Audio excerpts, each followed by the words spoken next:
Continuamos con su programa, entonces, que aquí por la señal de TV UGED. Oiga, muy interesante los comentarios y muy acertados y de alguna manera con veracidad a partir de la teoría, la técnica y la experiencia de la licenciada en función de que sí hay ventajas o desventajas de dormir con los hijos, los padres. Y bueno, creo que, licenciada, ni tanto que queme al santo, ni tampoco que no lo alumbre. Mucha angustia que los haga que haya un apego y esté muy cerca el niño durmiendo en cama, o una sensación de que va a vivir el niño de rechazo y de abandono, son dos cosas que hay que poner en medio. ¿Cómo ve? Sí, creo que a lo mejor el hecho de decir de vez en cuando, bueno, hoy podemos hacer una pijamada, pero que ya tenga una conciencia el pequeño de decir, el sábado o el viernes te quedas con nosotros y hacemos una pijamada. Pero incluso hacerlo de una forma distinta, no igual a lo mejor.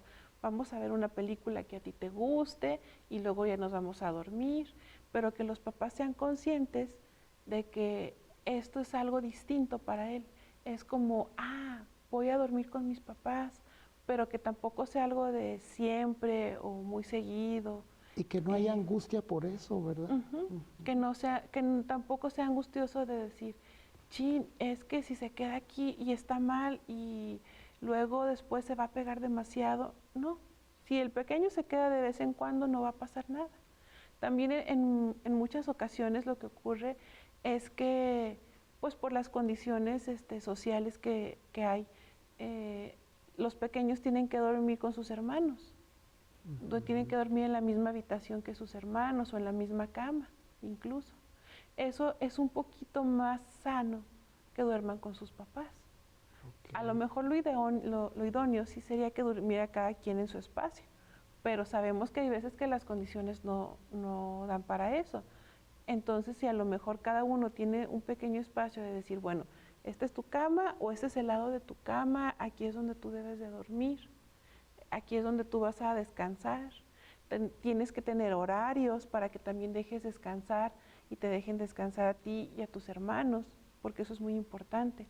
Cuando tienen distintas edades, algunos se quiere desvelar, otros se quiere dormir más temprano, pero sí tener esa disciplina y esas reglas de que a la hora de dormir debe de respetarse ese espacio, porque es un espacio íntimo de descanso. Claro.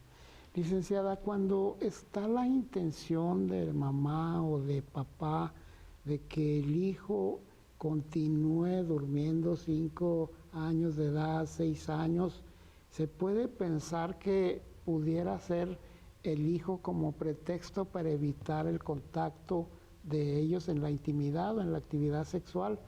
Y entonces es hijo rescatando la inhibición, el problema de alguno, y ahí el niño pues es víctima, y que tuvieran que hacer los papás con eso.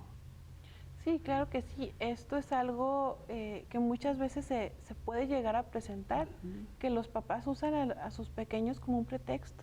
Entonces, en lugar de a lo mejor poner una almohadita, ponen al niño. No, es que está muy chiquito, es que le da miedo, es que se enferma o algo, y ponen a un pequeño como una valla. Y ahí lo que están haciendo es causarle un gran daño a ese niño. ¿Por qué? Porque está cargando todo el peso, toda la carga afectiva de que los papás no pueden tener a lo mejor una conciliación a la hora del ejercicio de su sexualidad. Que eso lo tendrían que hablar entre ellos, de decir, oye, pues es que está pasando esto, yo sí quiero, yo no quiero, pero dejando a los niños de lado. ¿Por qué? Porque al final ellos empiezan a cargar con esto. Y muchas veces también, en otras ocasiones, cuando se deja el niño y se tiene la relación sexual con el niño ahí, también no es sano, porque ha ocurrido en algunas ocasiones que el niño va con sus primitos o con otros hermanitos o a la escuela y tratan de replicar esto. Y hay veces que no lo hacen con malicia porque los niños son inocentes, pero esto induce a que empiece con sus prácticas sexuales con anticipación. Entiendo, se va a exacerbar la presencia de actividad sexual en el niño debido a que está presenciando la escena primaria, como comentaste. ¿Sería recomendable, licenciada, la psicoterapia en sexología para los padres que eviten esto? Yo creo que sí, es importante al menos la psicoeducación, de que sepan qué se debe hacer y qué no. Y que si ellos presentan algún problema en el aspecto sexual como pareja o individualmente, ahí sí hacerlo saber y sobre todo, esto es súper importante, no usar a los niños como método de barrera para separarse uno del otro. Ya de por sí para ellos es angustiante a lo mejor estar ahí, porque hay veces que a lo mejor quisieran estar en su propia habitación o se apegan demasiado a mamá o se apegan demasiado a papá. Y luego también aquí vienen los complejos, el complejo de Edipo, el complejo de Electra, que es mi mamá, dice el niño, y lo empieza a ver como propia, no es tuya, le dice al papá, o viceversa, la niña es mi papá, es mío, y luego viene de que me voy a casar con él, duermo con él en la cama, viene esta fantasía, obviamente aterrizándolo a que un niño jamás va a pensar de una forma como lo hace un adulto.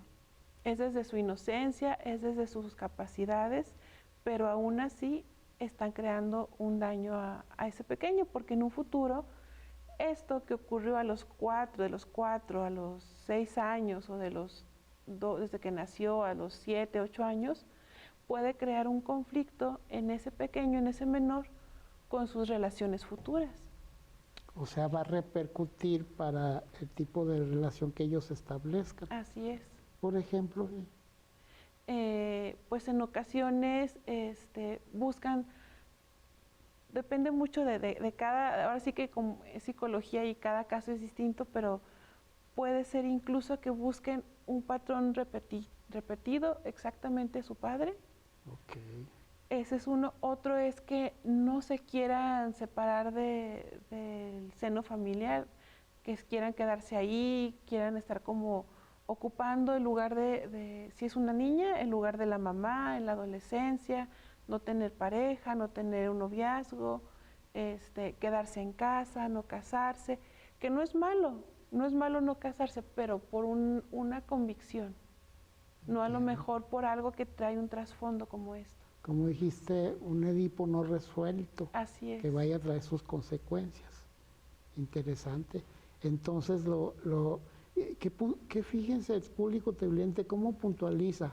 Hay veces que los padres ignoran y hay que dar psicoeducación, pero cuando ya hay una situación de que hay un conflicto y está sintomatizándose, entonces ya es recomendable la psicoterapia, ¿verdad? Sí, ya cuando están viendo a lo mejor que incluso que el niño no puede estarse lejos de sus papás o de su mamá, que no puede socializar, que eso lo hace que esté más cerca de ellos, hay que checar, a ver, ¿por qué está pasando eso? A lo mejor el niño no se quiere salir de la cama de los papás porque en el kinder o en la primaria están sufriendo de algún tipo de abuso, o porque a lo mejor alguien más los está dañando de alguna forma. O si es una personita muy pequeña y llora mucho, hay que averiguar por qué llora, por qué es ese llanto tan agudo, qué es lo que está ocurriendo, y no solamente decir, ya se queda conmigo y lo abrazo y eso es todo, porque solamente es poner como la primera cobijita, como el primer resguardo, y no ir más allá, no darnos cuenta qué está pasando realmente. O incluso en algunos casos, si el pequeño ya dormía en su cama y en algún momento, no, es que no me siento bien, o empieza a llorar y se quiere ir a dormir con mamá o se quiere dormir con papá, ahí tenemos que investigar, tenemos que ver qué está pasando, por qué se siente tan inseguro en su cama, por qué a lo mejor tiene ese llanto en las noches, por qué a lo mejor tiene esos terrores nocturnos, y ahí sí el pequeño tiene que acudir a terapia psicológica y a lo mejor incluso el acompañamiento con los papás para investigar qué es lo que está pasando con ellos. ¿Sí? No dejamos a un lado a los padres que ocupan porque están agarrando al niño como barrera, ¿verdad? Y están perjudicando al niño.